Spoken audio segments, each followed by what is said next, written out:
Welcome to the Binge Breakers podcast. I'm Jacqueline. I am here to teach you how I overcame bulimia and my binge eating disorder, and how you can too. Through simple steps of mind management, repairing your relationship with yourself, understanding your habits, and intuitive eating. Disclaimer. This recording is not intended to be utilized as medical advice or a medical diagnosis. If you think you're in need of medical attention or treatment, please seek it immediately. This recording will also contain sensitive subjects such as binging and purging, weight, and depression. Please listen at your own discretion and do what you think is best for you. Hello, podcast listeners. How are you guys doing today?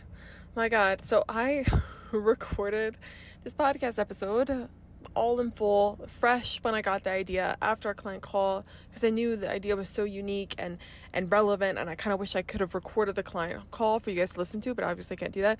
Anyway, I recorded this episode during the best time, but when I went to go edit the episode today, the audio was ruined. I don't know what happened to my mic. The other one was fine, so I have to re-record this podcast episode. And you know what? I could choose to think, oh, it's not going to be as good, blah, blah, blah. But maybe fate just had it in mind that I needed to record it when the concept had time to bake in my head. So whatever episode you're getting today, you're getting it. And then also, it's just been unhelpful. It's been a really bad week. I'm not going to lie to you guys. I'm not going to tell you why, because it's personal, all those things. But it's just been a hard week. And I feel like life is just hitting me in the face right now. However, even though that's happening, one, it's kind of healing just to speak to you guys and do something. And whenever you're having really hard days or hard weeks, months, I think it's important to get yourself busy, especially if that thing is completely out of your control and there's nothing more you can do, you don't know what to do. Then having something to keep your mind occupied. Don't unhealthily distract yourself, obviously. Like, if there's things you need to do about it, do them, and feel your feelings. But also, having a healthy distraction can help. So I'm so grateful that I have you guys to talk to on the podcast today and teach you something that's hopefully going to change your lives. But then also, I'm trying to keep in mind that even though I feel awful right now, personally, all those things, which I'm not saying this so that you can be concerned or reach out to me or think, why am I taking advice from this person? I'm just trying to be transparent. But I'm trying to think, even though it's bad right now, it's transient. Nothing lasts forever, and at some point, things will be better again. I don't know what they'll look like. I don't know what it's going to be, but I know that always when we're in the thick of whatever you're in, whatever challenge in life you're in, you think it's going to be the worst, and it's going to feel like that forever, and nothing's ever going to get better. Nothing's ever going to be the same. But I find times of hardship, times where, again, life's just hitting you in the face, usually are quite transformative times, and you'll learn something from it and you'll grow from it. And hopefully that time will come to an end and rainbows will shine again. All right, that's my personal ranting note. I'm fine though, seriously. Like, sometimes I'll get messages if I say something personal or whatever. I am okay. It's just a hard week. But anyways, I want to talk to you guys about how to trust your intuition versus your compulsion. And I think the best way to trust your intuition versus your compulsion is to clearly define what one is and what one isn't. And this idea came to me during a client call where the client was, I wish you had the original recording, the client was basically discussing how she follows compulsion, and she mentioned briefly that compulsion, when she's compulsively eating, overeating, whatever, she doesn't binge and purge anymore, which is great, but she's still struggling to overeat sometimes through compulsion. And she said, whenever I follow through with it, it doesn't feel good, but when I follow through with my intuition, it feels good. It feels like I did the right thing. And something about that sparked interest to me. And so I had her start defining, well, wait, what do you mean? How do you know it's intuition versus compulsion? And we made this list of what that means to her. And by clearly defining intuition versus compulsion, my hope is, and that I've seen this for other clients and myself as well, is that you'll be able to more directly see it when it comes up, and you're not just blind to it and blindly following it, and then learn how to trust intuition more than compulsion. And so today on today's podcast, I want to teach you what I think compulsion versus intuition is, how to kind of define it for yourself. And then this week, I would really hope that you go through and be observant to both voices and see if you can't try your best to listen for the intuition, which sometimes sounds more subtle, but is more valuable to listen to. All right, so the first things first. What is intuition versus compulsion? So intuition to me is usually much quieter, but calmer and more important than compulsion. Compulsion sounds very loud. My client described it as this low frequency humming or buzzing going on all the time for her. And she said there's not really much nuance to the compulsion voices. It's just eat it, eat it, eat it, do it, do it, do it, do it. It's just repetitive, one syllable words encouraging her to do this action. And if she doesn't do this action, she's going to die, or it's going to be an issue and she has to do it now. Compulsion also usually feels urgent. It feels like it is necessary, and it's so much more important than anything else you need to do right now, and it has to happen immediately. That's what compulsion kind of sounds like. And the only thing that it does when you follow through the compulsion is it usually just gives you relief to the low frequency buzzing and urgency and repetitive thoughts temporarily. It doesn't even long-term relieve it, because if you're giving into that compulsion, you're building that habit over and over and over again to trust that urge, and then the habit is sealed. So that's kind of the compulsion. It's urgent, it's loud, it's repetitive, there's lack of nuance, there's no room for negotiating and argumenting over it. Oh my goodness, debating it is what I'm trying to say. Now, intuition does not nearly sound as loud, which is unfortunate, because compulsion's kind of disguised. It's disguised as, I'm so big and important, I'm going to scream really loudly so you can listen to me and listen to me only and think that it's an emergency when it's not.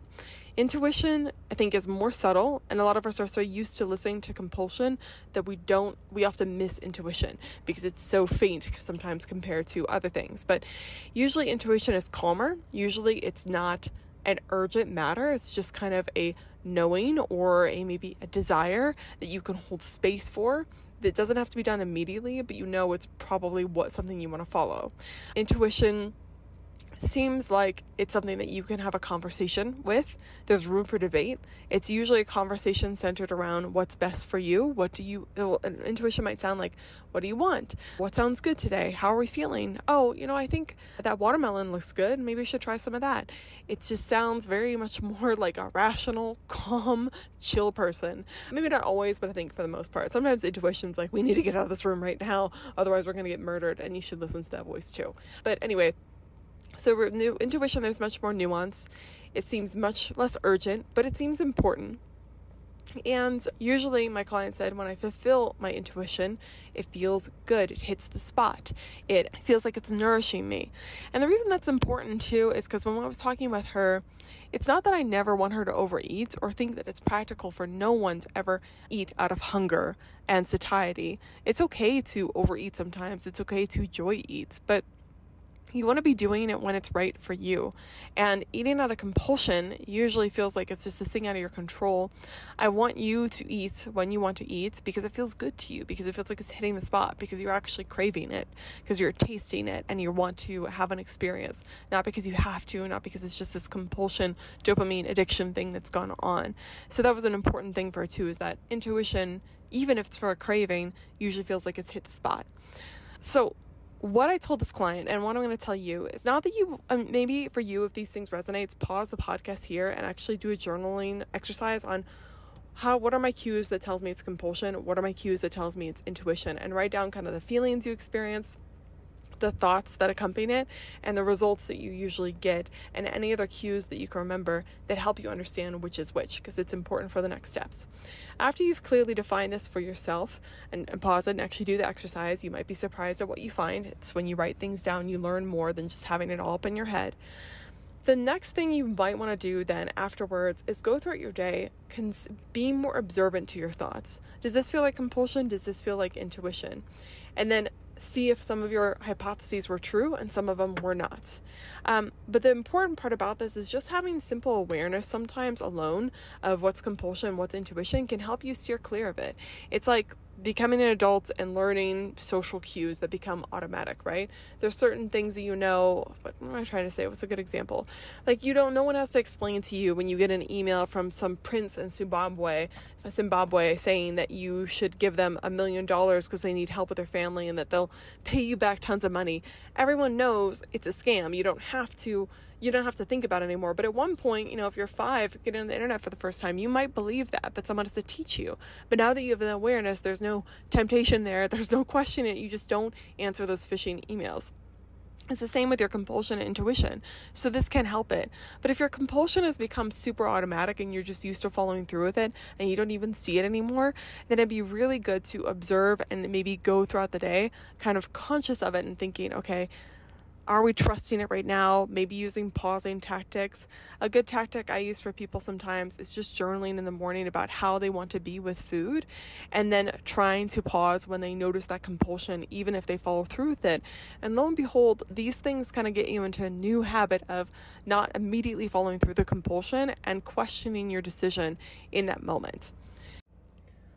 You basically want to have some way of some sort of protocol for when you notice the compulsion coming up and follow through with it in the moment. And the best protocol I usually recommend is just doing a simple 2-minute pause where you sit and consider what you want to do next before moving forward, and actually full on pause, stop what you're doing, put the food down, put the whatever it is you're doing down, stop the car, any of those things, and think about it for a second and calm down and breathe a little bit before continuing on with the compulsion or the intuition. And you might make a mistake, you might accidentally follow through the compulsion. If you follow through the compulsion, but then you only remember later that, oh, damn it, that was compulsion, I was supposed to do something else. It's okay, just pause then and consider why you didn't recognize it, what you missed ahead of time. Do you just need reminders up or something like that you need to stop following through the compulsion, you need to do something else instead? Or did you remember and you just didn't want to? What were the thoughts, what were the cues that led you to that decision? The more and more data you can gather here, the easier it will be to stop next time. And this is relevant. I was talking to another client this morning about scheduling. Something she's been working on a lot, along with the binging and purging, is just having more time management. And they really seem like separate issues, the binging and purging and the time management. But the reason we worked on time management together was because she was so stressed out from constantly having to do things last minute and procrastinating that it seemed like it was contributing to her bulimia. So having her time more organized actually helped reduce stress and reduce urges. However, today I made a connection for her that she didn't see, but it's important and relevant here. And hopefully if you guys can understand this for your time management, you can understand this for intuition versus compulsion. Time management is just urge management. So what I've been doing with this client is having her, make daily schedules. And then what she has to do after making that daily schedule is she has to sit down and prioritize what she needs to do each day. But then after you make a schedule, you have to then go into your day constantly referring back to that schedule instead of trusting the fire drill of distractions that come up. Because throughout our day, for those of us that make schedules, it's not like when you make a schedule, then it just gets done automatically. When you make a schedule, you have 1,000,001 urges not to follow that schedule. Certain emails come in, your kids maybe are sick, something happens, there's an emergency, whatever, or just you rather play video games or do something or you would rather just not follow your schedule. But you're the one that has to keep yourself on track and refer back to your schedule and have reasons to go back to that schedule and constantly be managing urges around it. And so I told her she's getting better at scheduling. It's like you being able to manage your time and not listen to that fire drill compulsion to do whatever distraction comes up in your head is the exact same thing as not necessarily going with the compulsion thoughts or the urge thoughts. It's the same thing. So this can be helpful for you if you manage anything in your life. Like we all have something like that. Maybe it's not time management, but there's probably something in your life where you are constantly following this guide that and you might have urges to do something otherwise, but you follow through with the urge, you follow through with the plan because you know that's ultimately what's important, because you're trusting and knowing that it's from the best place, it's from your intuition, it's from knowing that this is a better decision to make. Trusting compulsion versus intuition, you got to think of it like your intuition is your schedule, it's your journal, it's your guide that you're constantly referring back to that you want to trust throughout the day. Sometimes it can be even helpful if you want to write out everything you think your intuition wants you to do so that you can better identify it as it comes up throughout the day. Not just, the signs, but really, what would your intuition say in this moment? What would they have you do in this moment? What would they want you to do? That could be helpful too, and treat it like your schedule, like we'll go to the book of intuition. Anyway, I thought all these things were interesting. If you are having trouble trusting your intuition versus your compulsion, you need to clearly define your intuition versus your compulsion, and then you need to practice noticing it in the moment and taking time to pause before you take action on the compulsion. And if you're not recognizing the compulsion in the moment till it's too late, pause when you remember, but also try to put up reminders in the beginning to help you remember and develop develop a protocol so that so that you can practice it until it becomes automatic. There's no shame in putting sticky notes up. There's no shame in journaling daily about it till it becomes habitual. You have to put in a little bit more effort to make something become automatic at first. It's just not automatic at first, right? So you have to be the one that puts in the effort, but sooner or later it'll just become second nature to listen to your intuition versus your compulsion. Just like those of you guys that are good with time management, you also do the same thing with your time. And this helped the client see how she was capable of dealing with binge urges because she does the same thing with her time. And for those of you guys that aren't good with time management, I'm sure there's something that you're good at. That's just the main example that comes to my mind, but there's lots of different urges you manage throughout the day. And if you can figure out how you manage those urges, you can figure out how you manage binge urges. And also one caveat to that someone said one time that interests me. She said, well, binge urges are something that you can't not fulfill. Eventually it'll keep on coming and coming. Not fulfilling certain urges, like to go to work or something like that, that's something you have to, but in binge urge you eventually have to give into. As long as you're taking care of your basic needs, a binge urge or an urge to purge or self-harm or whatever, it's not something you ever have to give into. It's not a need per se. A need is making sure you have enough food, you have enough water, you have sleep, right? Those are basic human needs. But I think we sometimes misinterpret compulsion and binge urges as needs that eventually need to be fulfilled.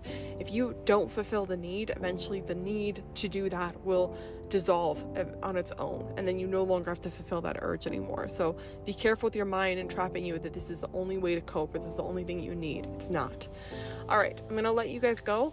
Next week I'll be on the pause retreat, which is crazy. There are still a few spaces available if you do want to come to the pause retreat. It'll be a last minute trip at this point, but we do have some spaces available, and I want to be honest about that. But I'm all registered to go, and my clients are coming, so it's going to be super exciting. That's going to be in Mexico, August 3rd through the 7th. So next time you listen to me, I'll be off doing wild things with clients on the retreat, working through urges, eating group meals together, exploring the beautiful city of San Pancho in Mexico, and having a good time and probably transforming all of our lives. I was talking to one client, and we're going to be doing journaling together, just kind of sitting down and writing. It's quiet writing time. I'm so excited for it. Anyways, I hope you guys are doing well. Never give up on yourself, my friends. Bye.